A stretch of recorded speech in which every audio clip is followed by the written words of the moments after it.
प्राचीन भारत के इतिहास का फ्रेमवर्क आप सभी ने अच्छे से समझ लिया है। अब हम मध्यकालीन भारत के इतिहास का कंप्लीट फ्रेमवर्क करेंगे, बिल्कुल आधार से करेंगे, बेस से करेंगे। मेडिवल हिस्ट्री बहुत सारे छात्रों के लिए बहुत कठिन विषय लगता है। बहुत सारे छात्र इसको उपेक्षित भी करते हैं। बहुत सारे छात्रों को ये लगता है कि शायद इससे प्रश्न ज्यादा नहीं पूछे जाते, लेकिन आपको ये बात समझनी होगी कि यदि आप पूरे इतिहास को समझना चाहते हैं तो आप किसी भी हिस्से को छोड़ नहीं सकते हैं। हर एक हिस्से को जोड़ करके आपको पढ़ना पड़ेगा, समझना पड़ेगा। और इसीलिए जब मैं इतिहास पढ़ाता हूं तो मैं इतिहास को पूरा कनेक्ट करके पढ़ाता हूं। पहले प्राचीन, फिर मध्यकालीन, फिर आधुनिक, इसके बाद आर्ट एंड कल्चर को हम एक साथ सम अप करके पढ़ लेते हैं और इंडियन पोस्ट इंडिपेंडेंस को पढ़ लेते हैं। करंट हिस्ट्री जो है आपका वो भी चलता रहता है।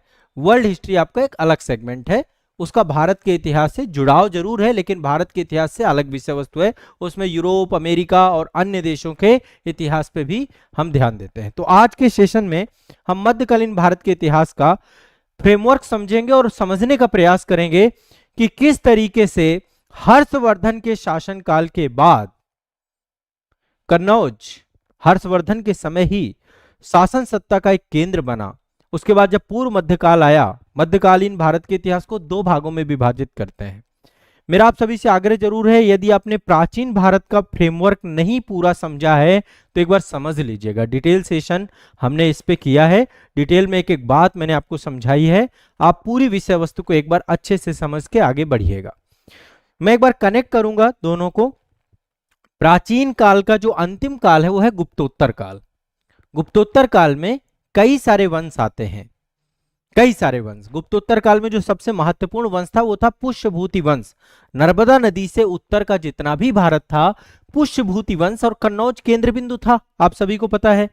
यहाँ पे प्रभाकर वर्धन, थानेश्वर वाले जगह पे प्रभाकर वर्धन, फिर राज्यवर्धन और हर्षवर्धन। ठीक है, हर्षवर्धन अपनी बहन जो उनकी थी गहड़वाल वंश के शासक के साथ उनका विवाह हुआ, और जब उनकी मृत्यु हो जाती है तो मृत्यु के बाद जो है, जो उनकी बहन होती है, उसके साथ भाई बहन दोनों के द्वारा, हर्ष के द्वारा कन्नौज की शासन सत्ता को संभाला गया। ठीक है, तो प्रभाकर वर्धन, राज्यवर्धन और हर्षवर्धन, इनके बारे में डेप्थ में आगे हम विस्तार करेंगे, मैं केवल आपको फ्रेमवर्क समझा रहा हूं। इसके बाद कन्नौज में मौखरी वंश का शासनकाल भी देखने को मिलता है। कन्नौज के लिए त्रिकोणीय संघर्ष देखने को मिलता है। त्रिकोणीय संघर्ष में, क्योंकि जो प्राचीन काल में महत्व मगध का था, वही महत्व आपका जाकर स्थापित हुआ कन्नौज का, जिसमें प्रतिहार वंश, पाल वंश और राष्ट्रकूट शासकों के बीच में एक त्रिकोणीय संघर्ष देखने को मिलता है। इस फ्रेमवर्क को भी अभी समझेंगे। फिर उत्तर गुप्त शासक, आपके बहुत सारे शासक रहते हैं, जैसे बंगाल में गौड़ वंश का शासन, शशांक के द्वारा जिस तरीके से हर्षवर्धन के द्वारा संघर्ष होता है ना, या शशांक के द्वारा बौद्ध धर्म को लेकर के जो उसकी नीतियां होती हैं, बौद्ध ही वृक्ष को समाप्त किया जाता है। मालवा में यशो धर्मन धर्म होता है ना, शासक होते हैं। अब देखिए, इसी दौरान प्राचीन काल का जो अंतिम इरा था, अभी हम मध्यकाल शुरू करने जा रहे हैं, उससे पहले मैं कनेक्ट कर रहा हूं। दक्षिण भारत में लौह युगीन बस्तियां, दक्षिण भारत का इतिहास और उत्तर भारत के इतिहास को एक बार आपको समझना होगा। मैं थोड़ा सा यहाँ पे एक मैप बना रहा हूं, उसको समझिएगा। फिर आपको मध्यकाल में हम लोग आते हैं। मध्यकाल को भी हम दो भागों में विभाजित करके देखेंगे। देखिए, हमारा भारत है, ये आपकी नर्मदा नदी है। ठीक है, नर्मदा नदी अमरकंटक से निकलती है और यहाँ पे खंबात की खाड़ी में जल गिराती है। ठीक है, नर्मदा नदी से ऊपर का जितना भी भारत है ये उत्तर भारत है, विंध्याचल पर्वत श्रेणी से उत्तर का। यहां पर आप देखें तो ये कावेरी नदी है, ऊपर कृष्णा नदी है, गोदावरी है। यदि आप गोदावरी और कृष्णा वाले सेगमेंट को देख लें, कावेरी से ऊपर का जितना भी क्षेत्र है, तो ये वाला क्षेत्र आपका दक्कन का रीजन है, दक्कन भारत। और जो कावेरी वाला नदी क्षेत्र है, इसको हम बोलते हैं दक्षिण भारत, सुदूर दक्षिण, सुदूर दक्षिण। तो यदि हम इतिहास को देखें, वैसे देखा जाए तो कनेक्ट करने को तीनों ही कनेक्ट होते हैं। ठीक है, तीनों ही इतिहास आपस में हमें जोड़ के देखना है। लेकिन आप देखेंगे उत्तर भारत का जो इतिहास है, दक्कन का इतिहास है और सुदूर दक्षिण के इतिहास है। तीनों में कुछ मूलभूत अंतर भी देखने को मिलेगा। हो सकता है उत्तर भारत में कोई सभ्यता चल रही हो, यहाँ पे किसी और वंश का शासन चल रहा हो, यहाँ पे किसी और वंश का शासन चल रहा हो। तो दक्षिण भारत में लौह युग और दक्षिण भारत में महापाषाण युग यहां पर देखने को मिलता है। बृहद महापाषाण युग ये हमने प्राचीन भारत काल पे देखा था, उसको हम जब मैंने प्रागैतिहासिक काल बताया था तब मैं आपको थोड़ा सा आगे डिटेल में कराऊंगा, बताऊंगा, ठीक है। अभी हमें मध्यकाल भारत का इतिहास चालू करना है, उससे पहले मैं थोड़ा कनेक्ट कर रहा हूं।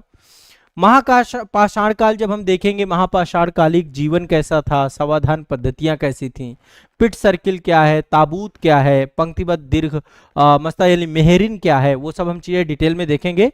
इसके बाद संगम काल, यहाँ पे संगम काल में जो संगमें थी, 3 संगमों का आयोजन किया गया। संगमकालीन राजवंश जो थे आपके चेर राजवंश, चोल राजवंश, पांड्य राजवंश और इनसे जुड़े हुए जो विविध तथ्य हैं, बहुत सारी यहाँ पे पुस्तकें हैं। संगमकालीन साहित्य बहुत इंपॉर्टेंट है आपका, चाहे शिल्पाधिकारम हो, चाहे तोलकाप्पियम हो, मणिमेकलय हो, मल्टीपल पुस्तकें हैं, सभी पुस्तकों के बारे में हम यहाँ पे देखेंगे। इसके बाद दक्षिण भारत का द्वितीय चरण भी हमें देखने को मिलता है, जिसमें पल्लव वंश, चालुक्य वंश, वातापी के चालुक्य वंश, वेंगी के चालुक्य वंश, गुजरात की शाखा या कल्याणी शाखा, चोल साम्राज्य, ग्रामीण प्रशासन, ये सारे तथ्य हमें देखने को मिलते हैं। अच्छा, ये आपके पूर्व मध्यकाल से जुड़ जाते हैं। जो दक्षिण भारत का द्वितीय चरण है, जिसमें पल्लव शासक हैं, चालुक्य शासक हैं, चालुक्यों के साथ साथ आपके चोल शासक हैं, सब दक्षिण भारत में पूर्व मध्यकाल के साथ जुड़ते हैं। अब आ जाते हैं थोड़ा सा हम इतिहास में मध्यकालीन भारत में। अभी मैं फ्रेमवर्क बता रहा हूं आप लोगों को, बेसिक क्लास है, आधारभूत क्लास है, फाउंडेशन क्लास है। देखिए, मध्यकालीन भारत के इतिहास को हम 2 भागों में बांट करके पढ़ते हैं। मध्यकालीन भारत के इतिहास को हम 2 भागों में बांट करके पढ़ते हैं। पहला है पूर्व मध्यकाल, अप्रॉक्स पूर्व मध्यकाल यदि हम देखें तो 7वीं सदी से या 700 एडी से लेकर 1200 एडी का जो समय है, यह समय आपका पूर्व मध्यकाल का है। यह राजपूत काल का समय है, विदेशी आक्रांताओं का समय है, ठीक है। अभी मैं इस पे डिटेल में बात करूंगा। इसके बाद 1200 एडी से लेकर के 1707 एडी तक मध्यकाल या मध्यकालीन भारत का समय है। एक चीज तो तय है, इतिहास आपके लिए बहुत आसान हो चुका है। मैंने इतिहास को जिस तरीके से फाउंडेशन बैच में पढ़ाया है या रिवीजन बैच में भी आपको बता रहा हूं, इतिहास में मास्टर वीडियो बनाए, इंटायर वीडियो सेशंस लिए, यदि आप सारी चीजें देख रहे हैं तो इतिहास के लिए एक बहुत बड़ी विषय वस्तु आपके लिए इतिहास नहीं रह गई है। इतिहास एक सामान्य सी बात है, जहां से जो प्रश्न आएंगे आप करके आएंगे, ये बात तय है। अभी एक फ्रेमवर्क बना रहे तो हमें आज इन दोनों कालों को थोड़ा सा डिकोड करना है। इससे जुड़े हुए कुछ फैक्ट भी आप डिस्कस करेंगे, लेकिन एक्चुअल में मैं पूरा मेडिवल हिस्ट्री इसी सेशन में कंप्लीट कराऊंगा, आपका कुछ बचेगा नहीं। एंशिएंट सेशन हम पढ़ चुके हैं, देख चुके हैं, अब मेडिवल को कंप्लीट करने की बारी है, ठीक है। अब यहाँ पे समझिएगा, पूर्व मध्यकाल में सबसे पहली बात हमें यह समझना होगा यहाँ पे कि एक्चुअल में पूर्व मध्यकाल है क्या, गुप्त साम्राज्य का कैसे पतन हुआ और उस पतन का परिणाम पूर्व मध्यकाल था, कैसे कैसे यहाँ पे प्रमुख राजवंश हैं, उत्तर भारत की क्या स्थिति और दक्षिण भारत के क्या राजवंश हैं। आप उत्तर भारत में देखेंगे तो पाल वंश, सेन वंश, मौखरी वंश, पुष्यभूति वंश, ये सब गुप्तोत्तर काल में हमें देखने को मिलते हैं। और इसी दौरान राजपूत काल का जन्म होता है। मध्यकालीन भारतीय इतिहास में पूर्व मध्यकाल में राजपूत काल का जन्म होता है। अब राजपूत काल में हुआ क्या, देखिए केंद्र बिंदु बना कन्नौज, कन्नौज के लिए होगा त्रिकोणीय संघर्ष। लेकिन राजपूत काल में विभिन्न क्षेत्रों में विभिन्न शासकों का उदय देखने को मिलता है। एक तो यदि आप मेन स्ट्रीम में देखें तो गुर्जर प्रतिहार वंश है आपका, मेन स्ट्रीम में आपका गुर्जर प्रतिहार वंश है, मेन स्ट्रीम में गुर्जर प्रतिहार वंश है आपका, है ना। गुर्जर प्रतिहार वंश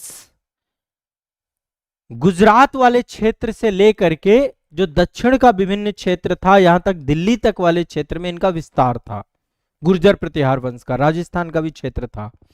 चौहान वंश दिल्ली वाले क्षेत्र में, चंदेल वंश बुंदेलखंड वाले क्षेत्र में, परमार वंश मालवा वाले क्षेत्र में, चालुक्य वंश गुजरात वाले क्षेत्र में, हिंदू शाही वंश गंधार वाले क्षेत्र में, ये सब डिटेल में मैं कराऊंगा। इनकी जो इंपॉर्टेंट फैक्ट हैं इन सबको मैं इन डेप्थ भी आपको पढ़ाऊंगा।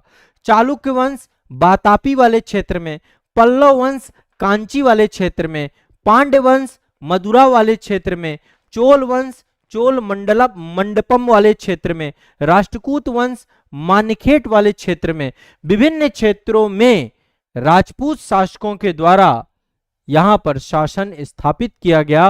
राजपूत शासकों के द्वारा समय समय पर यहां पर चीजें हुई। तो इसी दौरान जब पूर्व मध्यकाल चल रहा था, जैसा कि मैंने बताया, कन्नौज एक महत्वपूर्ण केंद्र बनकर के निकला। एक व्यापारिक केंद्र के तौर पे भी था और एक केंद्र बिंदु भी था पूरे भारतवर्ष का। कन्नौज के लिए त्रिकोणीय संघर्ष हुआ गुर्जर प्रतिहार, राष्ट्रकूट और पाल शासकों के बीच में, और लगातार समय समय पर यहां पर युद्ध चलते रहे। हर शासक के समय काल पे कन्नौज पर आधिपत्य जमाने के लिए, कन्नौज पे अपनी शासन सत्ता को प्रभावी करने के लिए एक संघर्ष हुआ जिसे त्रिकोणीय संघर्ष कहते हैं। लगभग 100 साल तक युद्ध चला, 100 साल तक, और अंतिम विजय गुर्जर प्रतिहारों की हुई। जैसे ही शासक, देखो दक्षिण भारत से राष्ट्रकूट आ जाते थे, बंगाल से पाल आ जाते थे, और यहां पर गुर्जर प्रतिहार तो थे ही, लेकिन अंतिम रूप से गुर्जर प्रतिहार शासकों के द्वारा। अब गुर्जर प्रतिहार में संस्थापक नागभट्ट प्रथम थे। देखो आमतौर पे कालानुक्रम बहुत पूछता है, इस समय कालानुक्रम किस शासक के द्वारा कौन सी उपाधि ली गई है ना। और गुर्जर प्रतिहार वंश की राजधानी जो थी आपकी भीनमाल थी, मान्यखेट वाले क्षेत्र में, ये मान्यखेट में राष्ट्रकूट थे आपके। तो संस्थापक नागभट्ट प्रथम था यहाँ पे। त्रिकोणीय संघर्ष वत्सराज के समय पे प्रारंभ हुआ था। महमूद गजनवी के आक्रमण के समय गुर्जर प्रतिहार शासक राज्यपाल था यहाँ पे। महमूद गजनवी ने यहाँ पे मल्टीपल, अभी हम आएंगे, पूर्व मध्यकाल की एक घटना है विदेशी जो है आक्रमणकारी, और जब मैं विदेशी आक्रमणकारी पढ़ाऊंगा तो वहां पे शुरुआत ही करेंगे मोहम्मद बिन कासिम से। 712 एडी में मोहम्मद बिन कासिम पहला अरब आक्रमणकारी था जिसने सिंध के शासक दाहिर पे हमला किया। उसके बाद लगातार जो है भारत में तुर्की आक्रमण होते रहे। फिर तुर्की आक्रमणों में महमूद गजनवी गजनी आक्रमण हुआ, फिर गौरी का आक्रमण हुआ, फिर दिल्ली सल्तनत की स्थापना हुई। तो प्रतिहार वंश के फाउंडर कौन थे? नागभट्ट प्रथम। क्वेश्चन पूछ लेता है, 730 एडी में इनके द्वारा किया गया। राष्ट्रकूट वंश की बात करें तो दंती दुर्ग के द्वारा उसको एस्टेब्लिशमेंट किया गया था। यहां पे मैं 3 के बारे में थोड़ा सा बता देता हूं। तो दंती दुर्ग जो आपके हैं, दंती दुर्ग के द्वारा राष्ट्रकूट वंश के शासक हैं। 752 एडी में एस्टेब्लिशमेंट हुआ, राजधानी मान्यखेट थी। एलोरा के टेम्पल्स के बारे में आपने सुना, एलोरा का कैलाश मंदिर हो गया, कृष्ण प्रथम के द्वारा बनवाया गया था। कर्क द्वितीय अंतिम शासक था इसका। पाल वंश का फाउंडर जो आपका था गोपाल थे। बिहार और बंगाल और विक्रमशिला जो आपने नाम सुना है विश्वविद्यालय है, इसके प्रमुख शासक धर्मपाल है ना, धर्मपाल फिर उसके उत्तराधिकारी रहे। तो आपका जो है ये आपको ध्यान रखना है, 3 आपके ये तीनों के द्वारा प्रतिहार, पाल और राष्ट्रकूटों के बीच में संघर्ष देखने को मिलता है। ठीक है, इसमें कोई किसी को दिक्कत नहीं होनी चाहिए। गोपाल के द्वारा 750 एडी में पाल वंश की स्थापना की थी। विक्रमशिला विश्वविद्यालय का काम जो है धर्मपाल के द्वारा कराया गया था और गोविंद पाल अंतिम शासक था इसमें से। ठीक है, तो इन तीनों के बीच में त्रिकोणीय संघर्ष हुआ, और जो कि मैंने आपको बहुत सारे इस समय का जो पूरा का पूरा राजपूत काल के शासक थे सारे आपको बताए। ठीक है, अभी इनके बारे में हम आगे चल के डिटेल करेंगे, अभी हम एक फ्रेमवर्क बना रहे हैं। इसी दौरान भारत में विदेशी आक्रमण होना चालू हो जाता है, फिर से एक नया आक्रमण। हर समय काल में एक विदेशी आक्रमण हुआ। सबसे पहले हमारे देश में ईरानी आक्रमण हुआ, यूनानी आक्रमण हुआ, फिर शक आए, पलाहव आए, हिंद यूनानी आए, कुषाण आए, फिर हूणों का आक्रमण हुआ। अब एक मुस्लिम आक्रमण होता है भारत में। मोहम्मद बिन कासिम ने 712 एडी में भारत में पहला आक्रमण किया। भारत का पहला मुस्लिम शासक है। इसके बाद 2 महत्वपूर्ण शासक, एक महमूद गजनवी और एक मोहम्मद गौरी। महमूद गजनवी ने 998 एडी से लेकर 1030 एडी तक कंटिन्यूअस जो है, आपको पता है किसका बेटा था गजनी? गजनी का शासक सुबुक्तगीन का पुत्र था। सुबुक्तगीन के पिता का नाम अलप्तगीन था, तो सुबुक्तगीन का पुत्र था आपका गजनी, और भारत पे 17 बार आक्रमण करने की बातें इतिहासकार बोलते हैं। 1000 एडी से 1027 एडी तक उसने कंटिन्यूअस आक्रमण किया। उसका जो सबसे प्रभावी आक्रमण था सोमनाथ मंदिर पर आक्रमण 1026 एडी में उसके द्वारा किया गया, और इसके दरबारी कवियों में से बहुत सारे दरबारी थे, चाहे अलबरूनी रहा हो, अलबरूनी ने एक किताब लिखी है किताबुल हिंद, फिरदौसी ने शाहनामा लिखी है, इसी के समय जो है बैहाकी, तहरीक सुबुक्तगीन, कई सारी पुस्तकें लिखी गई। तो इसके दरबारी कवि भी महमूद गजनी के होते थे, मल्टीपल। इसको हम आगे डिटेल में करेंगे। गौरी के बाद माफ करिएगा, गजनबी के बाद 1030 एडी में गजनबी की मृत्यु हो गई। फिर आता है मोहम्मद गौरी, ठीक है। इसी दौरान पे देखिए विदेशी आक्रमण, विदेशी आक्रमण। मैं आपके दिमाग में एक फ्रेमवर्क बना रहा हूं, हम इस फ्रेमवर्क का विस्तार करेंगे। पहले आपका बेस क्लियर हो, आपको थोड़ा स्पष्टता हो, आप इंटरलिंक कर पाएं। यदि आप मेरी पहली क्लास आपने प्राचीन भारत का संपूर्ण इतिहास का फ्रेमवर्क देख लिया है, अब ये मध्यकालीन का जो इतिहास का फ्रेमवर्क है, इसके बाद आधुनिक भारत के इतिहास का भी फ्रेमवर्क बनाएंगे, ताकि आपके दिमाग में एक स्पष्टता रहे। इसके बाद ये घटना हो, इसके बाद ये घटना हो, इसके बाद ये घटना हो। हम पूर्व मध्यकाल की प्रमुख घटनाएं 3 घटनाओं पे देख रहे हैं, एक राजपूत काल, कन्नौज के लिए संघर्ष और विदेशी आक्रमण, ठीक है। तो विदेशी आक्रमण में गजनवी के बाद गौरी का आक्रमण हुआ। गौरी गोर प्रांत का शासक था। पहला आक्रमण 1175 में मुल्तान में किया, पराजित हुआ। फिर इसने भीमद्वितीय के समय, भीमद्वितीय गुजरात का शासक था, मूलराज द्वितीय, उससे भी पराजित हुआ 1178 में इसने। इसके बाद इसने 2 युद्ध लड़े। एक युद्ध तराइन का प्रथम युद्ध था 1191 में पृथ्वीराज चौहान में, पृथ्वीराज चौहान विजयी रहे इस पूरे युद्ध में। द्वितीय युद्ध जो है तराइन का द्वितीय युद्ध था 1192 में, पृथ्वीराज चौहान पराजित हुए, गोरी इसमें विजयी हुआ। और इसके बाद 1194 में चंदावर का युद्ध हुआ, जयचंद जो है इसमें पराजित हुआ और गोरी विजयी रहा। 3 ये बहुत ही मतलब आप समझ सकते हैं निर्णायक युद्ध थे भारत के इतिहास के। तराइन का पहला युद्ध, तराइन का दूसरा युद्ध, पहला 1191 में, दूसरा 1192 में।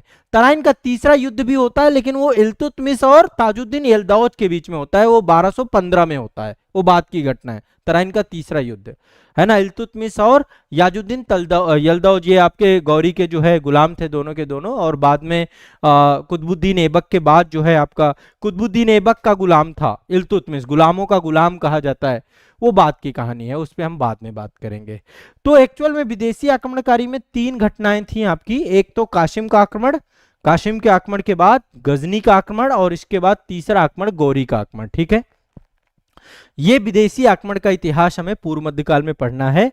पूर्व मध्यकाल इसी के साथ आपका समाप्त हो जाएगा, ठीक है बहुत डिटेल, मैंने बहुत शॉर्ट में आपको समझाने का प्रयास किया है।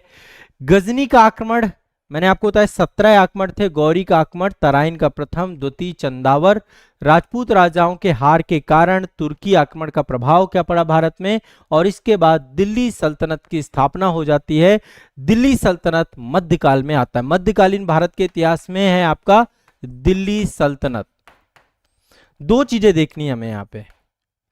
पहला है दिल्ली सल्तनत 1200 एडी से लेकर के गौरी की मृत्यु के बाद उसके गुलाम जहां जहां पर थे, चाहे कुतुबुद्दीन ऐबक हो, नसरुद्दीन कुबाचा हो, या फिर आपका ताजुद्दीन यल्दावज हो, इनके द्वारा शासन सत्ता को जो है केंद्रित कर लिया जाता है। तो दिल्ली सल्तनत 1200 एडी से लेकर के आपका 1526 एडी, बाबर के आगमन से पहले दिल्ली सल्तनत का टाइम था। दूसरा टाइम पीरियड आपका मुगल काल का टाइम पीरियड है। मुगल काल, मुगल काल बहुत विस्तारित काल है। 1526 को बाबर ने भारत को जीता था, है ना, इब्राहिम लोदी को हराया था, पानीपत का प्रथम युद्ध हुआ था। उसके बाद 1857 तक मुगल काल चलता है, 1857 तक। एक्चुअल में जो मुगल काल का जो एक तरीके से पीक पीरियड है, पीक है, वो है 1526 से लेके 1707, ये मुगल काल है। फिर 1707 में औरंगजेब की मृत्यु हो जाने के बाद 1857 तक उत्तरवर्ती मुगल शासक हैं। इसके बाद दक्षिण में, दक्कन रीजन में, दक्कन क्षेत्र, बहमनी साम्राज्य, विजयनगर साम्राज्य और दक्षिण भारत का इतिहास, ये दोनों हमें देखना है। यहाँ पे मराठाओं का उदय भी इसी काल की बहुत महत्वपूर्ण घटना है आपकी। तो दिल्ली सल्तनत में 5 प्रमुख वंश थे। दिल्ली सल्तनत के 5 प्रमुख वंश हैं। गुलाम वंश 1206 से लेकर 1290 तक लंबा समय पीरियड है। गुलाम वंश के बाद खिलजी वंश, तुगलक वंश, सैयद वंश, लोधी वंश। गुलाम वंश का टाइम पीरियड 1206 से लेके 1290, फिर खिलजी वंश का जो है 1290 से लेके 1320, फिर तुगलक वंश 1320 से लेकर 1398, सैयद वंश 1414 से लेकर 1451, लोधी वंश 1451 से लेकर के 1526।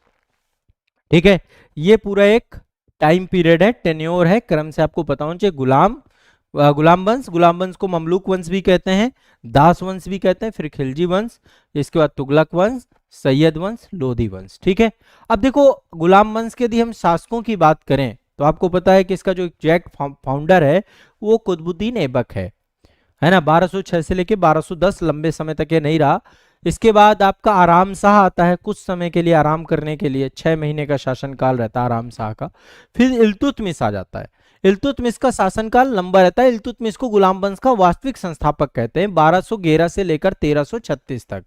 फिर इल्तुतमिश की मृत्यु के बाद रुकनुद्दीन फिरोज आता है, फिर उसकी बेटी रजिया बेगम, रजिया के बाद बहराम शाह आता है, रजिया के बाद बहराम शाह आता है, बहराम शाह के बाद अलाउद्दीन मसूद शाह आता है, फिर नसरुद्दीन महमूद गद्दी पर बैठता है। फिर आपका इसका एक महत्वपूर्ण शासक है गयासुद्दीन बलबन के बाद कैकुबाद और क्यूमर्स। ऐसे करके पूरे गुलाम वंश के शासक हैं जिनको हम आगे चल के थोड़ा सा डिटेल में देखेंगे। कुतुबुद्दीन ऐबक ही वो व्यक्ति था जिसने 1206 में गुलाम वंश की स्थापना की थी। लक्स बक कहते थे इसको, या कुरान खां के नाम से जाना जाता था कुतुबुद्दीन ऐबक, है ना। इसने कुब्बतुल इस्लाम मस्जिद दिल्ली में बनाई है, 2.5 दिन का झोपड़ा अजमेर में बनाया है, कुतुब मीनार का निर्माण कार्य इसी के द्वारा प्रारंभ किया गया है। 1210 में चौगान यानी आधुनिक पोलो गेम खेलते समय घोड़े से गिरकर इसकी मृत्यु हो जाती है। इल्तुतमिश ने 1211 में राजधानी, पहले कुतुबुद्दीन ऐबक के समय लाहौर हुआ करती थी, लाहौर से दिल्ली एस्टेब्लिशमेंट की, राजधानी परिवर्तन किया 1211 में। कुतुब मीनार का निर्माण पूरा करवाया। कुतुब मीनार के निर्माण में 3 शासक आते हैं, कुतुबुद्दीन ऐबक, इसके बाद आपका इल्तुतमिश और इसके बाद फिरोज शाह तुगलक ने इसको पूरा कंप्लीट कराया था। 5 मंजिला आपकी इमारत है। अच्छा, एक अलाई मीनार भी बनवाने का प्रस्ताव बाद में अलाउद्दीन ने रखा। अलाउद्दीन भी एक मीनार बना रहा था जिसका नाम था अलाई मीनार। अलाई मीनार कुतुबुद्दीन परिसर में ही अवस्थित है, वहीं पे जहां पे कुतुब मीनार है उसी परिसर पे एक और मीनार है जो कुतुब मीनार से जस्ट डबल बनवाना चाहता था, बहुत बड़ी, बहुत विशाल। लेकिन उस समय युद्ध कार्य और थोड़ा सा धन संकट भी आया, अलाउद्दीन का बहुत ज्यादा लंबे समय तक शासनकाल भी नहीं रहा, तो उसको सानी की मीनार भी कहते हैं, अलाई मीनार भी कहते हैं। वो निर्माण कार्य पूरा अधूरा रह गया। आज भी आपकी वो मीनार वहां पे है, मैंने आर्ट एंड कल्चर की क्लास में उसको डिटेल में बताया है, आपका दिखाया भी है वो मीनार को, आप लोग भी गूगल करके देख सकते हैं कि एक अधूरी मीनार है वहीं पर कुतुब मीनार परिसर में जिसको हम अलाई मीनार कहते हैं। ठीक है, तो इल्तुतमिश ने कुतुब मीनार का निर्माण पूरा कराया था। इसके द्वारा चहलगानी बनाई गई, 40 गुलाम सरदारों का एक संगठन बनाया गया जिसको तुर्कान चहलगानी इसने नाम दिया। इसने टंका चलवाया, टंका चांदी का एक सिक्का था। जीतल, ये 2 मुद्राएं इसने चलाई, टंका और जीतल। जीतल तांबे का सिक्का था आपका, 2 सिक्के इसने चलवाए। और इक्ता प्रणाली, इक्ता व्यवस्था भी इसके द्वारा शुरू की गई इल्तुतमिश के द्वारा। अभी हम बात करें थोड़ा सा इन शासकों के द्वारा। रजिया के बारे में आपको पता है कि रजिया दिल्ली की सुल्तान बनने वाली एकमात्र महिला शासिका थी, इल्तुतमिश की पुत्री थी और बहुत सारे चुनौतियों का सामना करना पड़ा। भारत के इतिहास में पहली महिला शासिका बनना ये अपने आप में एक सामान्य सी बात नहीं थी, क्योंकि जो चहलगानी थी उसका प्रभाव लगातार बढ़ता जा रहा था और ऐसे में दिल्ली में लगातार इसका जो विद्रोह चल रहा था, इसने अल्तुनिया से शादी की। पहले अल्तुनिया ने रजिया के विरुद्ध विद्रोह किया, बाद में अल्तुनिया से इसने विवाह कर लिया। अंत में रजिया को मौत के घाट उतार दिया गया। इसके बाद जो इसका तीसरा प्रमुख कैरेक्टर है वो है बलबन। वास्तविक नाम था बहाउद्दीन बलबन। इसने इलाही की उपाधि धारण की, जिल्ले इलाही की उपाधि धारण की, स्वयं को नियामत खुदाई घोषित किया। ईरानी परंपरा सिजदा और पैबोस को इसने चालू किया, बलबन के द्वारा स्टार्ट किया गया था। नैरोज त्योहार को मनाना, पारसी त्योहार है, नैरोज त्योहार को मनाना चालू किया। लव और रक्त की परंपरा की नीति अपनाई, एक कठोर शासन पद्धति देखने को मिलती है। इसने तुर्कान चहलगानी को समाप्त कर दिया। तो ये कुछ काम है प्रमुख शासकों के जिनको हम आगे चल के डिटेल में देखेंगे। खिलजी वंश के यदि प्रमुख, ये सब चीजें फाउंडेशन बैच में प्राचीन काल और मध्यकाल में बहुत डिटेल में है, बहुत डेप्थ में है, हर एक चीज को मैंने लिखवाया भी है, नोट्स भी बनवाए हैं, समझाए भी हैं। हम यहाँ पे रिवीजन के प्रोस्पेक्टिव से पूरा सेशन कर रहे हैं, हम रिवीजन के प्रोस्पेक्टिव से चीजों को समझा रहे हैं। मैं आपके दिमाग में एक फ्रेमवर्क क्रिएट करना चाहता हूँ, चीजों को रिकॉल कराना चाहता हूँ, इसके बाद एक एक चीज के फैक्ट हम देखते जाएंगे, ठीक है। खिलजी वंश के, इसके बाद खिलजी वंश आता है ना। क्यूमर्स की हत्या की जाती है। खिलजी वंश का शासक था जलालुद्दीन फिरोज खिलजी, जो फाउंडर थे इसका 1290 से लेकर 1296 तक रहा। मलिक छज्जू का विद्रोह इसी के समय हुआ। 1296 में इसके भतीजे अलाउद्दीन ने इसकी हत्या कर दी, आपने एक मूवी भी बनी है देखी होगी। फिर अलाउद्दीन खिलजी आया। आप समझ नहीं सकते, दिल्ली सल्तनत के इतिहास में एक ऐसा व्यक्ति बैठा जो अपने आप को सिकंदर ए सानी कहता था, पूरा विश्व विजय का जो है सपना देखता था। सिकंदर द्वितीय की उपाधि ली थी उसने, सिकंदर ए शानी की। पहला आक्रमण गुजरात में किया उसने, ठीक है। मलिक काफूर नामक दास गुजरात से ही उसको प्राप्त हुआ, मलिक काफूर इसके पास था। इसने बहुत सारे काम किए, ठीक है। इसके पहले मैं अभियानों की बात करूं तो गुजरात अभियान में कर्णदेव को पराजित किया, रणथंभौर में हमीर देव, मेवाड़ में राजा रतन सिंह, पद्मावत आपने मूवी देखी होगी। मालवा के महालक, जालौर में कलहड़ देव, देवगिरी के शासक रामचंद्र देव और शंकर देव को पराजित किया।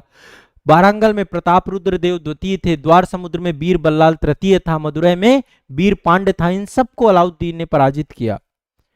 इसके द्वारा भूमि की पैमाइश प्रारंभ की गई, लगान वसूल करना चालू किया गया। इसने एक नया डिपार्टमेंट बनाया, दीवाने मुक्तराज, ठीक है। दीवाने मुक्त खराज नामक एक विभाग बनाया। बाजार नियंत्रण के लिए मूल्य नियंत्रण नीति को लागू किया, घोड़ों को दागने की नीति, सैनिकों का हुलिया रखने की नीति, ये सब कुछ आपका अलाउद्दीन के द्वारा ही प्रारंभ किया गया। तो अलाउद्दीन खिलजी इस इतिहास का हीरो था, आप ये समझ लीजिए। मध्यकाल में यहाँ पे दिल्ली सल्तनत की जब हम बात करते हैं, हमने गुलाम वंश के बारे में समझा।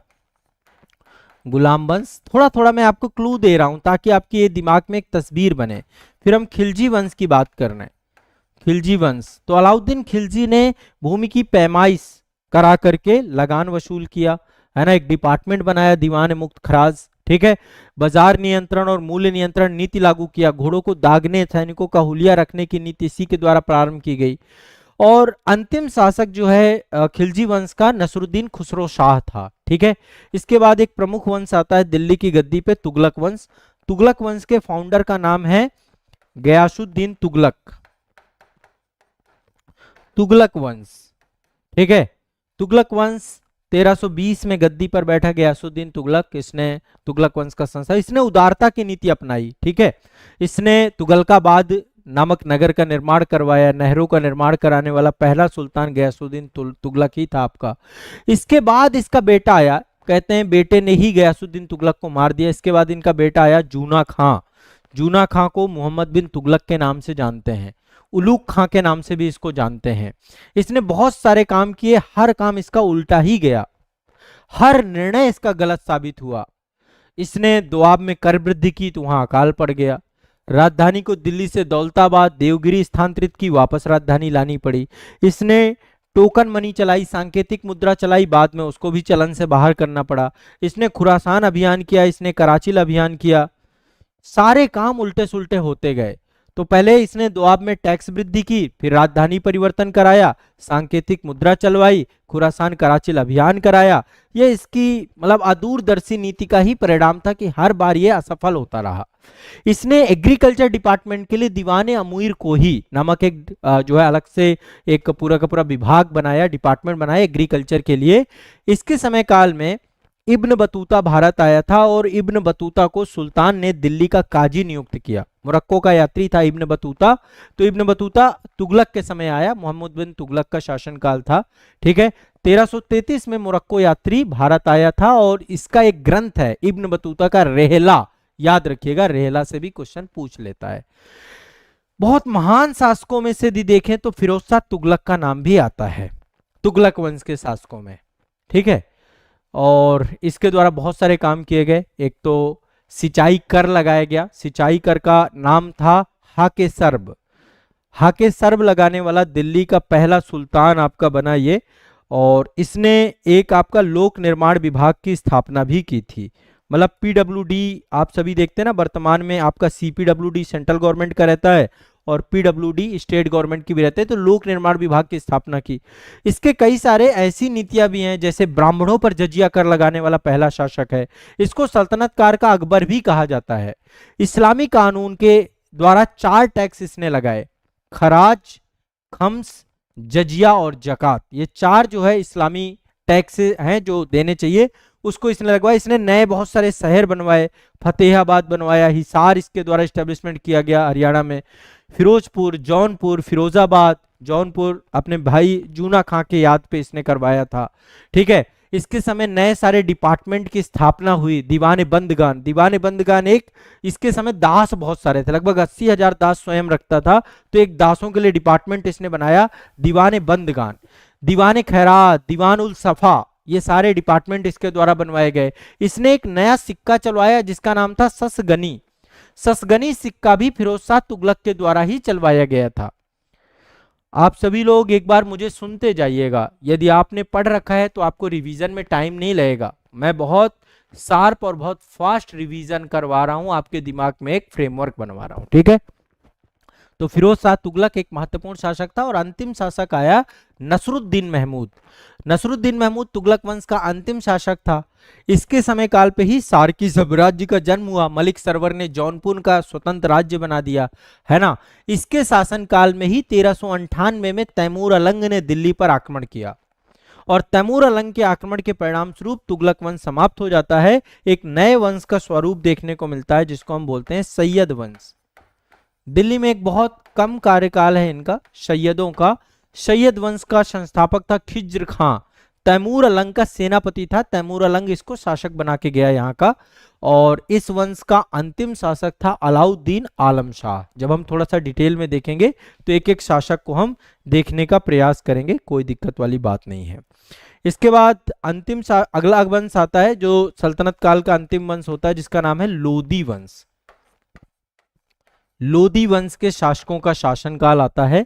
लोदी वंश में जो इसका फाउंडर है उसका नाम है बहलोल लोदी।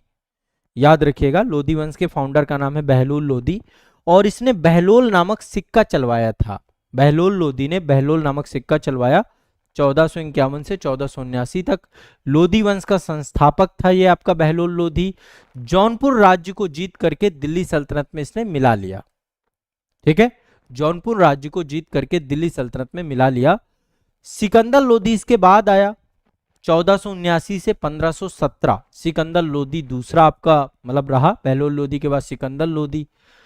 1504 में आगरा शहर जो आपका एस्टेब्लिशमेंट हुआ वो आपका सिकंदर लोधी ने ही एस्टेब्लिशमेंट किया। आगरा शहर का फाउंडर सिकंदर लोधी ही था। ठीक है, और लोधी वंश का यदि देखा जाए तो प्रमुख शासकों में से एक सिकंदर लोधी का नाम आता है। इसने एक भूमि का पैमाना स्टार्ट किया, गजे सिकंदरी प्रचलन में लाया इसने।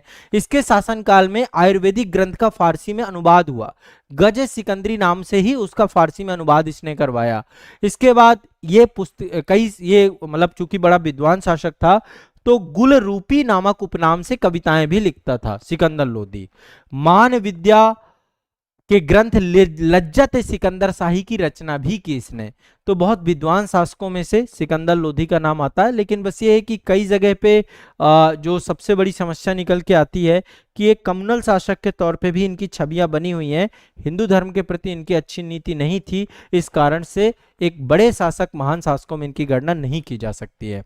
इन्हीं के समय काल पे ही आपके तुलसीदास थे, कबीरदास के साथ बहुत संघर्ष होता है सिकंदर लोधी का। नहीं, तुलसीदास शायद इस समय नहीं थे, अकबर के टाइम पीरियड पे थे, है ना। सिकंदर लोधी के टाइम पे कबीरदास थे, कबीरदास। इसके बाद अगले शासक आपका अंतिम शासक आता है इब्राहिम लोधी। लोधी वंश का अंतिम शासक इब्राहिम लोधी 1517 से लेकर 1526 एडी के बीच में दिल्ली सल्तनत का भी अंतिम शासक है। इब्राहिम लोधी और राणा सांगा के बीच में खतौली का युद्ध होता है 1518 में। इब्राहिम लोधी इसमें हार जाता है। तो एक युद्ध अफगान होते हैं, ये अफगान है, लोधी शासक अफगान है, बाकी जितने भी आपके तुर्क शासक हैं। लोधी आपके अफगान शासक हैं। ठीक है, प्रथम अफगान साम्राज्य के रूप में भी जानते हैं।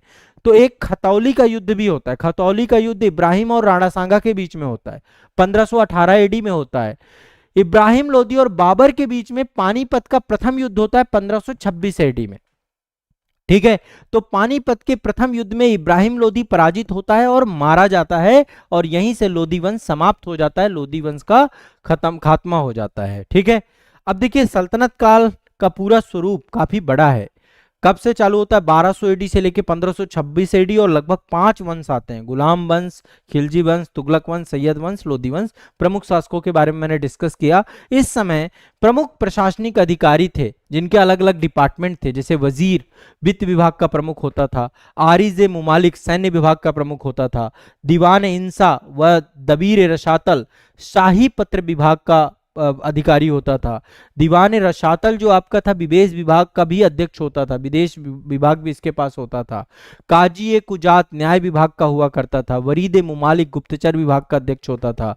वकील हाजिब दरबारी शिष्टाचार का प्रधान होता था, दरबारी शिष्टाचार से जुड़ा हुआ अधिकारी होता था। इसके बाद मुस्तौफी ए मुमालिक महालेखा परीक्षक था, मुजरी से मुमालिक महालेखाकार था। इन सबसे क्वेश्चन आते हैं, प्रशासनिक विभाग से बहुत क्वेश्चन पूछते हैं, और कई सारे चूंकि यहाँ पर प्रशासनिक विभागों की स्थापना हुई तो उनसे क्वेश्चन पूछते हैं। ठीक है। दीवान बंदगान दासों की देखरेख करता था, फिरोज तुगलक के टाइम पर। दीवान खैरात दान विभाग से जुड़ा हुआ था, फिरोज तुगलक ने स्टैब्लिशमेंट की। दीवान सफा चिकित्सा विभाग से जुड़ा हुआ था, फिरोज तुगलक के द्वारा स्टैब्लिशमेंट की गई। दीवान अमीर को ही कई बार क्वेश्चन मैच द फॉलोइंग आता है, ये आपका मोहम्मद बिन तुगलक के टाइम पीरियड पे स्टैब्लिशमेंट हुआ, एग्रीकल्चर डिपार्टमेंट था। दीवान मुख्तराज ये बकाया राजस्व की वसूली करता था अलाउद्दीन खिलजी के टाइम पे। दीवान रियासत बाजार नियंत्रण का काम करता था अलाउद्दीन खिलजी के टाइम पीरियड पे। दीवान अर्ज बलबन के टाइम पीरियड पे सैन्य विभाग पूरा एक डिपार्टमेंट था आपका, सैन्य विभाग से जुड़ा हुआ था। ठीक है। और नायब मालिकात ये प्रशासन संचालन से जुड़ा हुआ था, बहराम शाह का जो है से जिसका जुड़ाव था। तो अलग अलग ये आपके कुछ प्रमुख जुड़ाव हैं, शासक हैं, उनसे जुड़े हुए नाम हैं जो आपको जानने चाहिए, आपको समझने चाहिए। इस समय आप सभी को पता है मल्टीपल इस्टेब्लिशमेंट हुए आपके स्थापत्य को लेकर के सल्तनत काल के स्थापत्य में, जैसे कुतुबुद्दीन ऐबक के द्वारा कुब्बतुल इस्लाम मस्जिद आपकी दिल्ली में बनवाई गई है ना। 2.5 दिन का झोपड़ा अजमेर में बनवाया गया।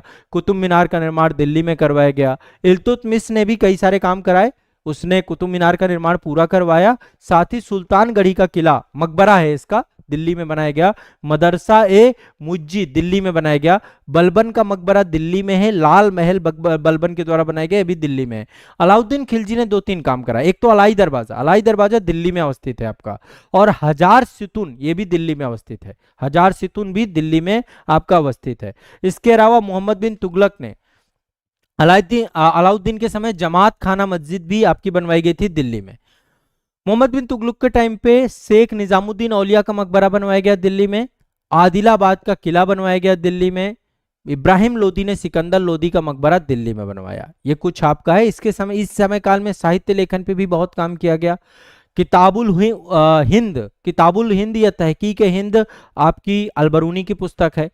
तरीख यामनी उदबी की पुस्तक है। ताजुल माशिर आपका जो है हसन निजामी की पुस्तक है। तबकात नासरी मिनहाजुस सिराज की पुस्तक है। सियासतनामा निजामुत जो है आपका निजामुल मुल्क तूसी की पुस्तक है। फुतूह सलातीन मलिक इसामी की पुस्तक है। तरीक़ फिरोज शाही ये जियाउद्दीन बर्नी ने लिखा है, तरीक़ फिरोज शाही। फतवा जहांदारी ये भी बर्नी की पुस्तक है। फुतवात फिरोज शाही फिरोज शाह तुगलक ने स्वयं लिखा है आपका। अमीर खुसरो ने कई किताबें लिखी हैं, नूहे सिपेहर, आशिका, तुगलकनामा, खजाइनुल फुतीह, रेहला इब्न बतूता की पुस्तक है। तरीक़ मुबारक शाही याहिया बिन अहमद पुस्तक है। शाहनामा फिरदौसी ने लिखा है। चंदायत दाऊद ने लिखा है। मृगवती कुतुबन ने लिखा है। जफरनामा जो है मुल्ला यजदी ने लिखा है। तो ये कुछ आपकी पुस्तकें हैं। ठीक है। अब देखिए जब आप ये पढ़ रहे होंगे दिल्ली सल्तनत, तो दक्षिण भारत में इसी दौरान विजयनगर साम्राज्य था। विजयनगर साम्राज्य यहां से भी क्वेश्चन आपके पूछेगा और इसे भी हम डिटेल करेंगे। जैसा मैंने आपको बताया कि मेरा काम है कि आप सभी के दिमाग में एक फ्रेमवर्क बनाना, वही फ्रेमवर्क का काम मैं कर रहा हूं। विजयनगर साम्राज्य की स्थापना 1336 में हुई और स्थापना करने वाले जो थे इनका नाम था हरिहर और बुक्का। ठीक है। संत विद्यारण्य के प्रभाव में हरिहर और बुक्का के द्वारा विजयनगर साम्राज्य की स्थापना की गई। इसमें 4 राजवंश आए, संगम वंश, शालुब वंश, तुलुव वंश और अरावली वंश।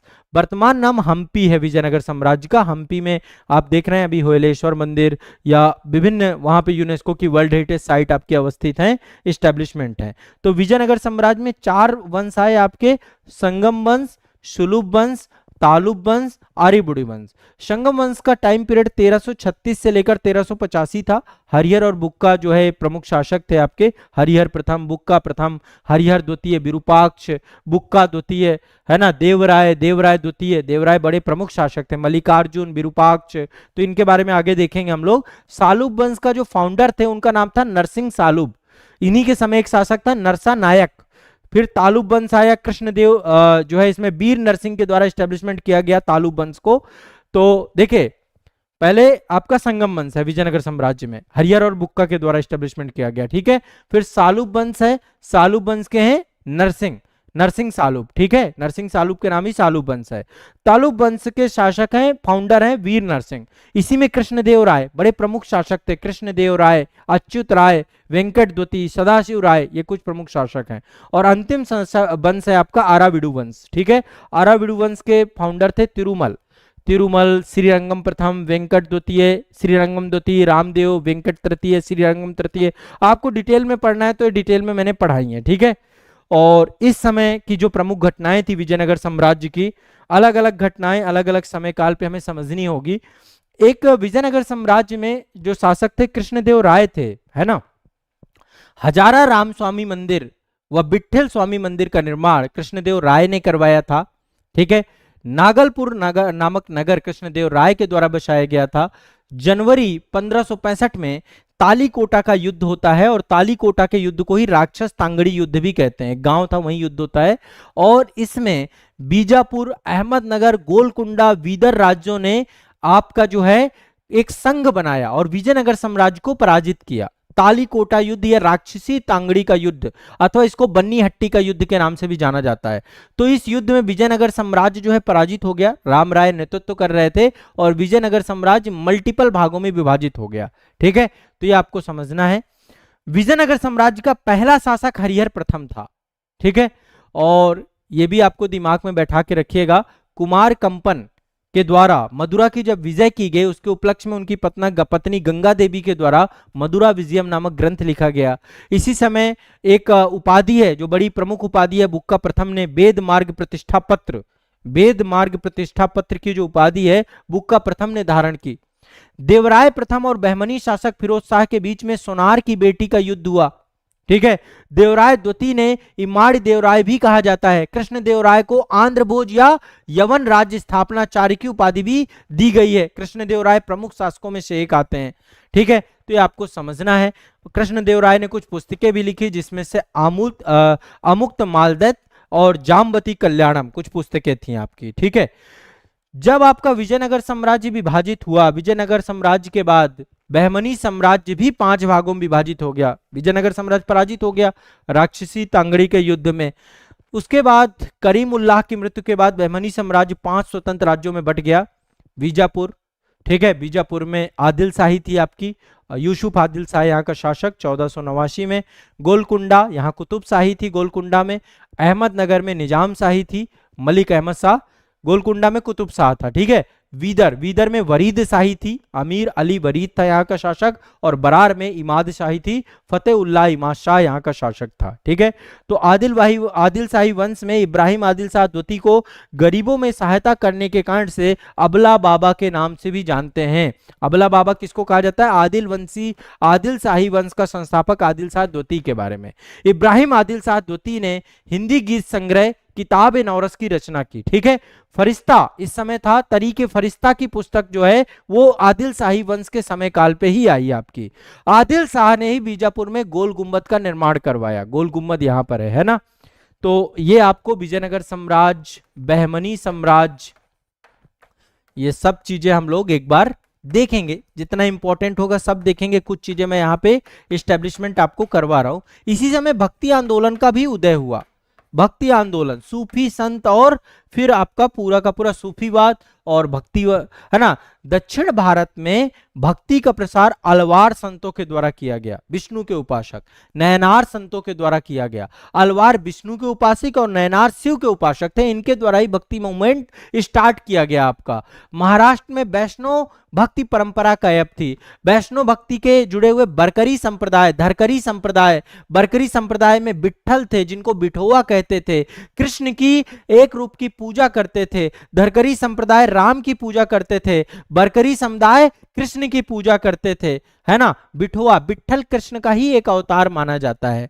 और इस समय मल्टीपल संत आपको देखने को मिलेंगे। शंकराचार्य अद्वैतवाद के संस्थापक, रामानुजाचार्य विशिष्ट अद्वैतवाद के संस्थापक, अभी बहुत सारी मूर्तियां आपकी बनाई जा रही हैं। मध्वाचार्य द्वैतवाद के संस्थापक, निम्बारकाचार्य द्वैतवाद के संपादक, वल्लभाचार्य शुद्ध अद्वैतवाद के संस्थापक, है ना। और इसी दौरान आप सभी को पता है एक तरफ आपका भक्ति आंदोलन चल रहा था, दूसरी तरफ सूफी आंदोलन चल रहा था। एक बार मैं केवल रिवीजन करवा रहा हूं, फास्ट ट्रैक रिवीजन करा रहा हूं, एक फ्रेमवर्क आपका बनवा रहा हूं। तो भक्ति आंदोलन के साथ साथ सूफी आंदोलन भी इस समय हुआ। मुस्लिम धर्म में सुधार को लेकर के, यह आपका जो वैदिक धर्म है उसमें सुधार को लेकर के, ब्राह्मण धर्म में सुधार को लेकर, और सूफी आंदोलन जो था वो इस्लामी कानून का पालन करने वाले बसरा कहलाते थे। चिश्ती, सूरावर्दी, फिरदौसी, कादरी, नक्शबंदी ये बसरा कहलाते हैं। वेसरा वे इस्लामी कानूनों से जो बंधे नहीं थे, उसमें आपके कलंदर, फिरदौसी ये सब आते हैं आपके, ठीक है। तो चिश्ती सूफी सिलसिला शेख मोइनुद्दीन चिश्ती इनके द्वारा स्थापन किया गया था भारत में। सूरावर्दी सिलसिला आपका शेख बहाउद्दीन जकारिया, ठीक है, इनको सहाबुद्दीन सूरावर्दी भी कहा जाता है। कादरी सिलसिला अब्दुल कादरी जिलानी के द्वारा किया गया। नक्शबंदी सिलसिला ये आपके ख्वाजा बाकी बिल्लाह के द्वारा किया गया। ख्वाजा बहाउद्दीन नक्शबंद के द्वारा इसको भारत में एस्टेब्लिशमेंट किया गया। फिरदौसी शेख जलालुद्दीन सुर्ख के द्वारा एस्टेब्लिशमेंट किया गया। सतारी सिलसिला अब्दुल्ला सतारी के द्वारा किया गया। तो इस तरीके से भारत में जो है ये आपको जो है प्रमुख सूफी सिलसिले देखने को मिलते हैं। प्रमुख सूफी सिलसिलों के अंतर्गत हम इसको देखते हैं, ठीक है। तो ये दोनों सिलसिले हम लोग एक बार इनको भी देखेंगे, ज्यादा समय नहीं लेंगे। चीजें आप देखिए, मुझे बहुत टाइम नहीं लगता चीजों को फास्ट करने में, ठीक है। अब देखिए, एक तरफ मुगल काल का आरंभ हो रहा था, उसी के साथ साथ मराठा साम्राज्य का भी शुरुआत था। मराठा साम्राज्य भी शुरू हो रहा था। तो मराठा साम्राज्य के बारे में भी देखेंगे। पहले एक बार हम मुगल काल को भी थोड़ा समझने का प्रयास करते हैं, मुगल शासकों के बारे में जानने का प्रयास करते हैं कि किस तरीके से मुगल साम्राज्य का भारत में आगमन हुआ। तो अब चलते हैं, जो हमने यहाँ पे बात की थी दिल्ली सल्तनत, मुगल काल और दक्कन का क्षेत्र। अब आते हैं हम मुगल काल में। मुगल काल का जो टाइम पीरियड है, शुरुआत होता है बाबर से। 1526 से लेकर 1707 आपका मुख्य रूप से मुगल काल रहा। बाबर इसका फाउंडर था, मुगल काल का फाउंडर का नाम बाबर था, आप सभी जानते हैं, ठीक है। 1526 में पानीपत का प्रथम युद्ध हुआ इब्राहिम लोदी और बाबर के बीच में। बाबर के पिता का नाम था उमर शेख मिर्जा, माता का नाम था आपका कुतलुग निगार खानम।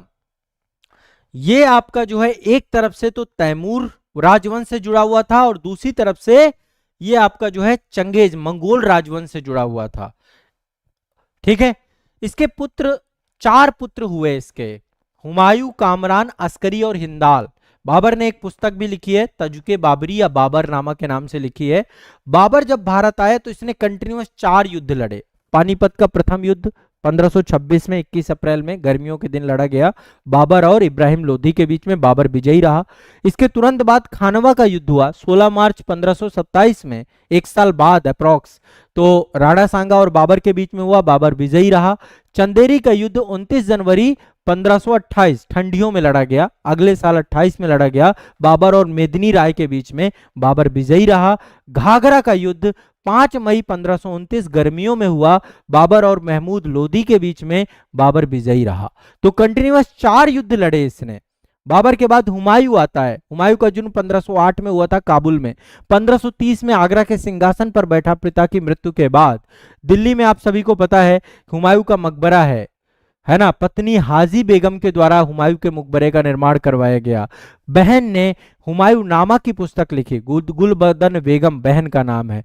1556 में इसकी मृत्यु हो जाती है। इसने भी मल्टीपल युद्ध लड़े, गद्दी पर बैठते ही पहले देवरा का युद्ध लड़ा, ठीक है, हुमायूं और अफगान शासकों के बीच, महमूद लोदी के बीच में युद्ध हुआ था, हुमायूं जीता। इसके बाद शेरशाह सूरी के साथ इसके 2 युद्ध हुए। पहला 1539 में हुआ, जिसको हम चौसा का युद्ध कहते हैं, हुमायूं पराजित हुआ, शेरशाह जीता। कन्नौज या बिलग्राम का युद्ध 1540 में हुआ, हुमायूं पराजित हुआ।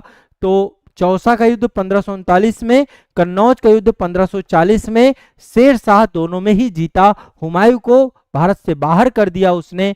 इसके बाद हुमायूं अगेन वापस आया 1515 में और सरहिंद के युद्ध में उसने फिर से जीत ली और फिर से मुगल साम्राज्य की स्थापना की। तो इस बीच में 1540 से लेकर 1555 तक शेरशाह सूरी और सूरवंश के शासकों का शासन था। शेरशाह सूरी के बचपन का नाम फरीद खां था। मोहम्मद बहार खान लोहानी शेरशाह की उपाधि उसको देता है। मोहम्मद बहार खान लोहानी उसको शेर खां की उपाधि देता है। 1540 में दिल्ली की गद्दी पर बैठता है। 1545 में कलिंजर विजय के दौरान उसकी मृत्यु हो जाती है और इसके बाद उसके जो अन्य शासक आते हैं, इसने भी बहुत सारे सुधार किए, कबूलियत चालू किया, पट्टा प्रथा चालू की, घोरों को दागना, उनकी पहचान, हुमिया, मतलब उसने एक तरीके से टोडरमल इसके टाइम पे इकोनॉमिस्ट था, फिर बाद में अकबर के दरबार पे ही वही इकोनॉमिस्ट आगे जो है कंटिन्यूअस करता है। तो इसने इकोनॉमी में बहुत सारे महत्वपूर्ण योगदान इसने दिया है, ठीक है। अब देखिए अगला शासक जो आपका था वो था अकबर। अकबर, हुमायूं के बाद अकबर आता है। 1542 में अमरकोट में राजा बीर साल के महल में अकबर का जन्म होता है। माता का नाम हमीदा बानो बेगम, हुमायूं और हमीदा बानो बेगम की पुत्र। बचपन का नाम जलाल होता है, आप सभी कम जानते होंगे, अकबर का बचपन का नाम जलाल, ठीक है। बहरम खां के संरक्षण में शासक बनता है 1556 में, कलानौर में इसका राज्याभिषेक किया जाता है। मृत्यु काफी लंबा समय काल रहा अकबर का, मध्यकाल का एक महानतम शासकों में इसकी गणना की जाती है। 1605 एडी में इसकी मृत्यु होती है। सिकंदरा आगरा के पास इसका आज भी कब्रिस्तान है, आज भी वहां पर इसका मकबरा है। बैठते ही इसने पानीपत का द्वितीय युद्ध लड़ा। 5 नवंबर 1556 को अकबर और हेमू के बीच में युद्ध हुआ। अकबर की विजय हुई इसमें। किसकी विजय हुई? अकबर की विजय हुई। इसके बाद हल्दी घाटी का युद्ध हुआ 15-18 जून 1576, वो बड़ा प्रमुख युद्धों की बात कर रहा हूं। हल्दी घाटी 1576 में लड़ा गया, अकबर विजय हुआ। अकबर और राणा सांगा के बीच में, राणा प्रताप जी के बीच में यह युद्ध हुआ। लेकिन यह बात सत्य नहीं है, क्योंकि महाराणा प्रताप जी ने कभी भी इस युद्ध में अकबर की स्वाधीनता को स्वीकारा नहीं, इसलिए राणा प्रताप जी की जीत हुई, ऐसा ही इतिहास में कई जगह वर्णन आपको मिलता है और मेरा मानना भी यही है, ठीक है। कई जगह किताबों में मिलेगा कि अकबर जीत गया, लेकिन जब तक स्वाधीनता उन्होंने स्वीकारी नहीं तो उसको, और एक बहुत बड़ा सीख है, सबक है कि हमारे इतिहास में ऐसे बहुत सारे शासक रहे जिन्होंने इतिहास को एक आदर्श रूप दिया कि कैसे आपको अपने स्वाभिमान की रक्षा के लिए यदि घास की रोटियां भी खानी पड़ी तो भी उन्होंने स्वीकार किया, ठीक है। तो हल्दी घाटी का युद्ध 18 जून 1576 में अकबर और महाराणा प्रताप जी के बीच में हुआ, जिसमें अकबर जो है उसकी हार मान सकते हैं, हार ही हुई, है ना। और इसके बाद जो है मुगल सेना के नेतृत्व में मान सिंह और आसफ खां के द्वारा पूरा लीड किया गया था। इसके बाद आप देखेंगे तो अकबर ने बहुत सारे काम किए। दास प्रथा का अंत किया 1562 में, तीर्थ यात्रा कर की समाप्ति कर दी, जजिया कर की समाप्ति कर दी 1564 में, आगरा से फतेहपुर सीकरी राजधानी परिवर्तन किया 1571 में, इबादत खाना का निर्माण करवाया 1575 में, इबादत खाना के द्वार सभी धर्मों के लिए ओपन कर दिए गए 1578 में, मजहर की घोषणा की 1579 में, मजहर की घोषणा इसी के द्वारा की गई, ठीक है। इसके बाद जो है इबादत खाना बंद कर दिया गया 1582 में, दीन इलाही की स्थापना हुई 1582 में, ठीक है। अकबर के दौरान अकबर के दरबार में बहुत सारे नवरत्न भी रहते थे, अबुल फजल, फैजी, तानसेन, बीरबल, टोडरमल, राजा मान सिंह, अब्दुल रहीम खान खाना, फकीर अजीउद्दीन, मुल्ला दो प्याजा, ये सब रहते थे।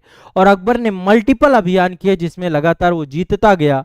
मालवा पे विजय, वीर बहादुर था वहां पे, बाज बहादुर, 1561 में उसने मालवा जीता। इसके बाद 1561 में अफगान शासकों को पराजित किया चुनार में। 1562 में भारमल के साथ मैत्री संबंध किया, आमेर के शासक थे, उनकी बेटी के साथ वैवाहिक संबंध स्थापित किए। राज सुलह कुल की नीति अपनाई उसने। 1562 में मेड़ता के शासक जयमल को पराजित किया। इसके बाद गोंडवाना में उसने रानी दुर्गावती और वीर नारायण, 1564 में युद्ध हुआ, विजय अभियान हुआ। मेवाड़ में आप सभी को पता है पहले उदय सिंह थे 1568 में, बाद में महाराणा प्रताप सिंह थे 1576 में, हल्दी घाटी का युद्ध। रणथंभौर 1569 से सुरजन राय हाड़ा के द्वारा, कलिंजर 1559 में रामचंद्र को पराजित किया। जैसलमेर 1570 में रावल हर राय, मारवाड़ 1570 में राव चंद्रसेन, बीकानेर 1570 में, बीकानेर में राय कल्याण मल थे, जोधपुर 1570 में चंद्रसेन थे, गुजरात 1570 में, आपके 1572 में मुजफ्फर खां तृतीय गुजरात की विजय के दौरान ही वापस आकर के उसने फतेहपुर सीकरी में बुलंद दरवाजा बनवाया। पहली बार समंदर गुजरात में देखा अकबर ने। बिहार और बंगाल की विजय, दाऊद खां यहाँ का शासक था 1574 में। काबुल भी जीता उसने, मिर्जा हकीम यहाँ का शासक था 1581 में। कश्मीर को भी जीता, यूसुफ खां यहाँ का शासक था 1586 में। उड़ीसा को 1592 में जीता। इसके बाद लगातार जीतता रहा। सिंध 1591 में, बलूचिस्तान 1595 में, खानदेश 1591 में, अहमदनगर 1600 में, असीरगढ़ का किला 1601 में। इसलिए कंटिन्यूअस जो है उसके युद्ध होते रहे और अकबर जीतता रहा और अकबर के साम्राज्य का विस्तार होता रहा। उसके द्वारा ही आपको पता है मनसबदारी प्रणाली का आरंभ किया गया था। मनसबदारी का प्रणाली का आरंभ तो अकबर के बाद हुमायूं शासक बना। हुमायूं के बाद शेर खां आया। शेर खां मुगल शासक नहीं था, इसने सूरवंश की स्थापना की, सूरवंश। फिर आपका अकबर शासक बना। अकबर के बारे में काफी कुछ देखिए, मैं बहुत फास्ट फॉरवर्ड बता रहा हूं, मैं केवल आपको रिवीजन कर रहा हूं, आपके दिमाग में एक फ्रेमवर्क बना रहा हूं। बाकी काम मैं विस्तार से कराऊंगा, फाउंडेशन बैच में करा चुका हूं, रिवीजन बैच में भी कराऊंगा। अकबर के बाद उसका बेटा आता है जहांगीर, 1605 से 1627। जहांगीर शासक बनता है। वास्तविक नाम सलीम था, माता का नाम हरखाबाई था, ठीक है। हरखाबाई और अकबर की संतान था आपका जहांगीर। पत्नी का नाम मानबाई था, जगत गोसाई था, मेहरुन निशा था आपका, ठीक है। मेहरुन निशा ही नूर जहां थी आपकी, ठीक है। इसके पुत्र खुसरो, परवेज, शहरयार और जहांदार थे। तुझके जहांगीरी में इसने अपनी आत्मकथा लिखी। मकबरा आपका इसका जो है साहेदारा में इसका मकबरा है, लाहौर में। और दरमान में आने वाला इसके दरबार में आपको पता है विलियम हॉकिंग्स आया था, थॉमस रो आया था, फ्रांसिस्को पेल्सार्ट आया था। इसने ही मनसबदारी प्रणाली में 2 अप्सा और सिंह हस्पा प्रणाली आगे बढ़ाई उसको और अपग्रेड किया। जहांगीर के शासनकाल में चित्रकला का स्वर्णकाल कहा जाता है। चित्रकला का खुद भी बहुत बड़ा जानकार आपका जहांगीर था। जहांगीर के बाद अगला शासक आता है शाहजहां। शाहजहां जो है आपका इस समय मुगल काल का स्वर्ण काल का टाइम पीरियड था। साहित्य के क्षेत्र में बहुत काम हुआ। वास्तविक नाम खुर्रम था इसका, है ना। माता जगत गोसाई और जहांगीर की पुत्र थी ये। पत्नी का नाम था अर्जुमंद बानो बेगम, मुमताज महल। पुत्र इसके दारा सिको, औरंगजेब, मुराद और जो है शाह सुजा, 4 पुत्र थे इसके। मृत्यु जो है 1666 में होती है। 1638 में राजधानी को इसने आगरा से दिल्ली ट्रांसफर किया, स्थानांतरित किया। और इसका पुत्र जो आपका था उसका नाम था दारा शिको, सबसे बड़ा पुत्र था। उसको इसने शाह बुलंद इकबाल की पदवी दी। दारा शिको बहुत ही योग्य बेटा था। उपनिषदों का उसने जो है अनुवाद करवाया। सिर्र अकबर के टाइटल के साथ उसने जो है इनका अनुवाद कराया सभी उपनिषदों का। शासनकाल स्थापत्य कला का स्वर्णकाल कहा जाता है। इसके समय काल में ताजमहल, आगरा का किला, दिल्ली का लाल किला, जामा मस्जिद, ऐसी बड़ी बड़ी भव्य इमारतों का निर्माण कार्य इसने करवाया। इसकी कब्र भी ताजमहल में, जहां पर मुमताज महल दफन है, वहीं पर जो है शाहजहां भी दफन है।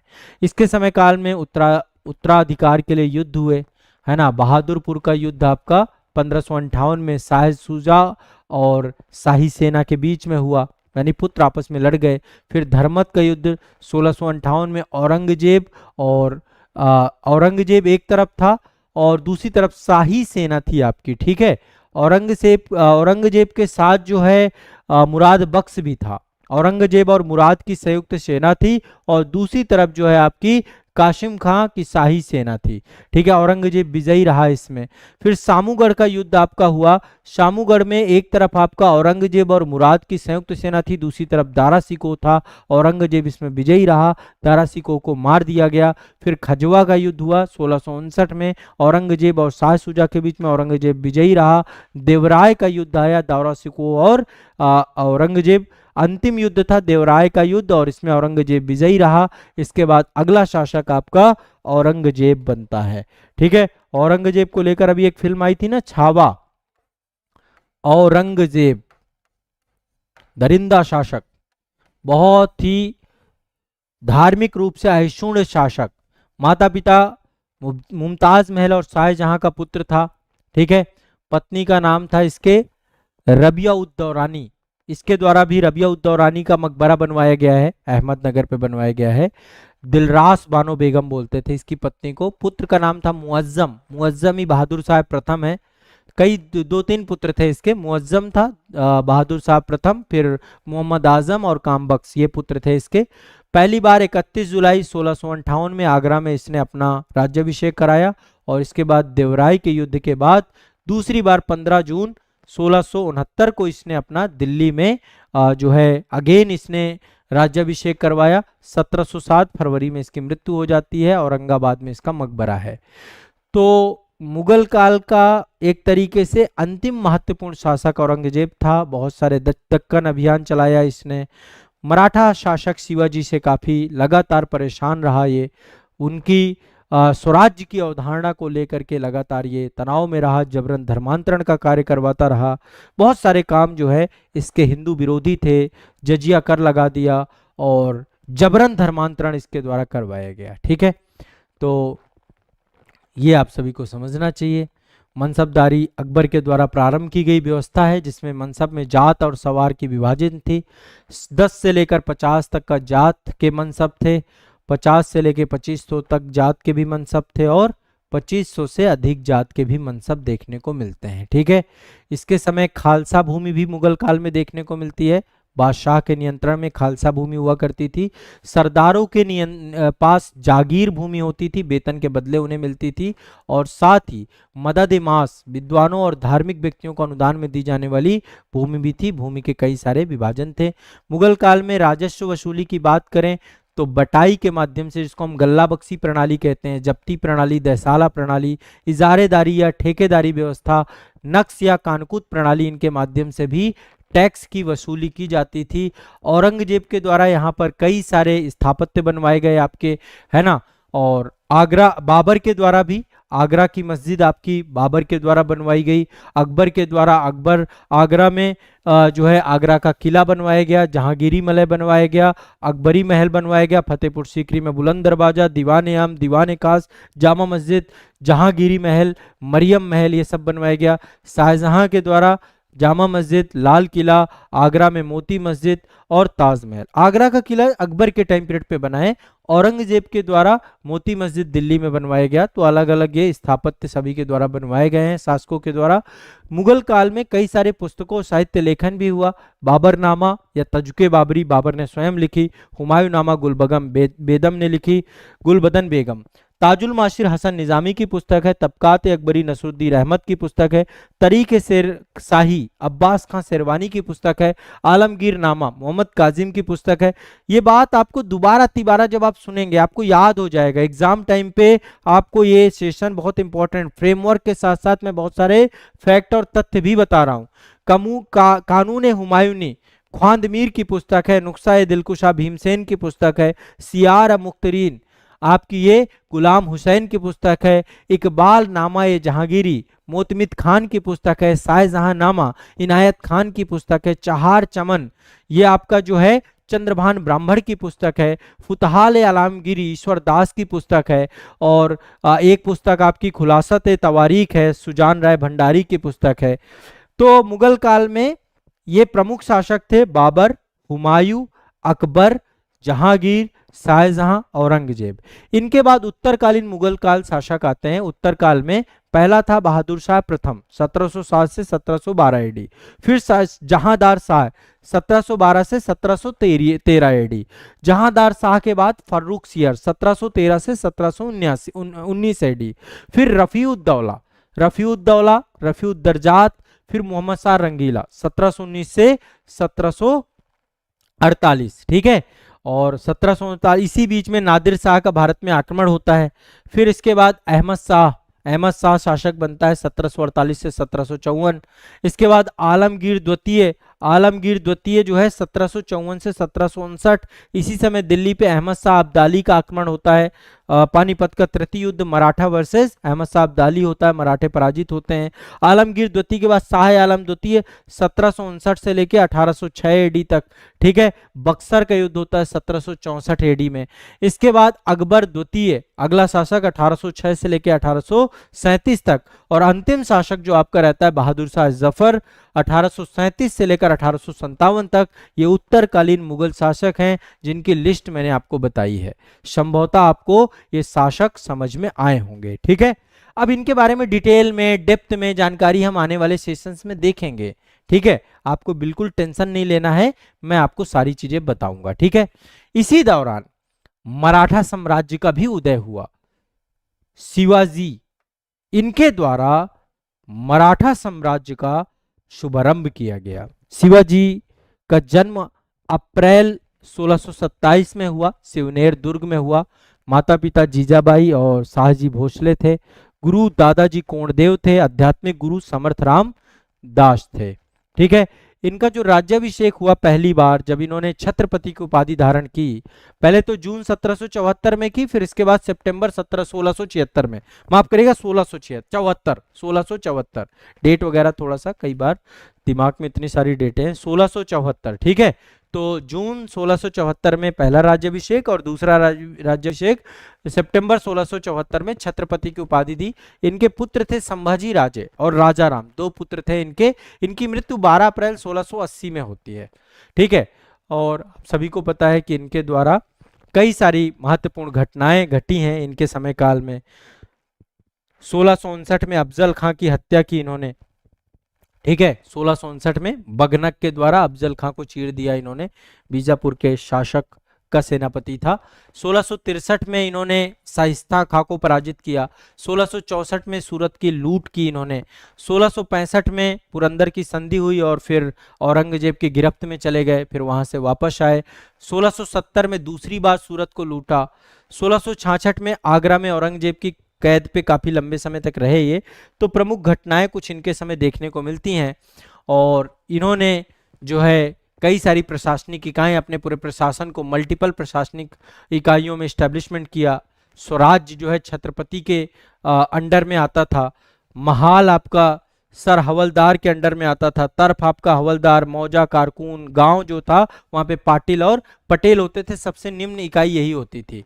शिवाजी के जो कैबिनेट थी उसमें अष्ट प्रधान थे। पेशवा प्रधानमंत्री के पद पे होता था। अमात्य जो था वित्त मंत्री के पद में, इसको हम मजूमदार भी कहते थे। मंत्री को वाकिया बनीश भी कहा जाता था, दैनिक कार्रवाई के लिए इंपॉर्टेंस रखता था वो। इसके बाद सचिव जो आपके थे पत्राचार विभाग का काम करता था। सुमंत जो था आपका विदेश मंत्री होता था। सेनापति सैबते सरे नौबत कहा जाता था, सैन्य मंत्री होते थे। और पंडित राव धर्माधिकारी होते थे और न्यायाधीश न्याय प्रमुख होते थे। ऐसे 8 लोगों से मिलकर के अष्टप्रधान बनता था। शिवाजी के बाद जो उत्तराधिकारी आए संभाजी आए 1680 से लेकर 1689 तक।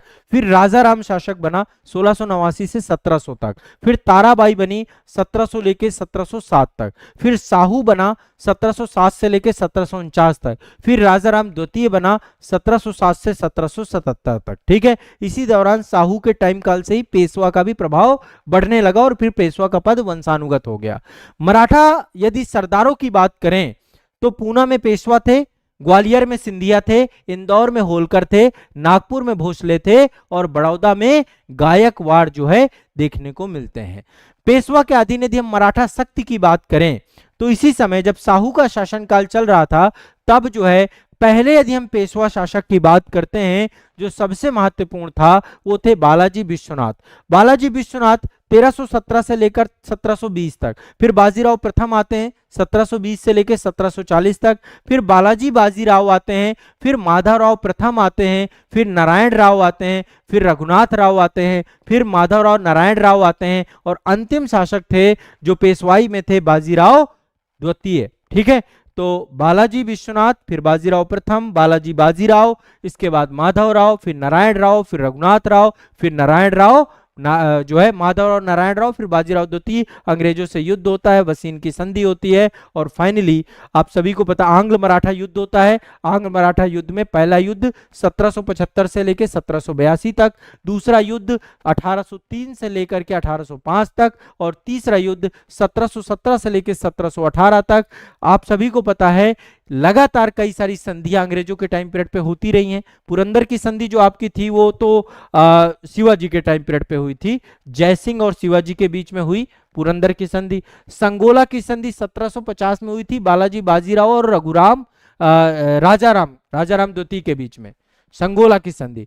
फिर सूरत की संधि 1775 में हुई, रघुनाथ राव और ईस्ट इंडिया कंपनी के बीच में। फिर पुरंदर की संधि आपकी फिर से हुई, दूसरी संधि पुरंदर की संधि। पुरंदर की संधि ये पेशवा माधवराव नारायण तथा अंग्रेजों के बीच में हुई 1776 में। बड़गांव की संधि 1779 में हुई, पेशवा माधवराव नारायण और अंग्रेज के बीच में। सालबाई की संधि पेशवा माधवराव नारायण और अंग्रेज के बीच में। इसके बाद आपकी वसीन की संधि 1802 में हुई थी, बाजीराव तथा अंग्रेज के बीच में, बाजीराव द्वितीय थे उस समय। ठीक है, फिर देवगांव की संधि रघुजी भोसले द्वितीय और अंग्रेजों के बीच में हुई। फिर सुरजी अर्जन गांव की संधि सिंधिया और अंग्रेजों के बीच में हुई। राजापुर घाट की संधि होलकर और अंग्रेजों के बीच में हुई। पूना की संधि बाजीराव द्वितीय और अंग्रेजों के बीच में हुई। ठीक है, फिर इसके बाद आपका जो है ग्वालियर की संधि दौलत राव तथा अंग्रेज के बीच में हुई। मंदसौर की संधि आपकी मल्हार राव होलकर और अंग्रेजों के बीच में हुई। इस तरीके से आप समझ लीजिए कि पूरा का पूरा मराठा साम्राज्य जो था बाद में अंग्रेजों के द्वारा उस पर नियंत्रण किया जाता है और मराठे कमजोर हो जाते हैं। ठीक है, इसी दौरान आप सभी को पता है सिख संप्रदाय भी इसी दौरान था। सिखों के 10 गुरु थे। ठीक है, और हर गुरु जो है अपने आप में उन्होंने सिख धर्म को उत्थान के लिए बहुत बड़ा काम किया। सिख धर्म के प्रवर्तक थे गुरु नानक देव जी। गुरु नानक देव जी सिख धर्म के प्रवर्तक थे 1469 से लेकर 1539 तक। दूसरे गुरु थे श्री गुरु अंगद देव जी।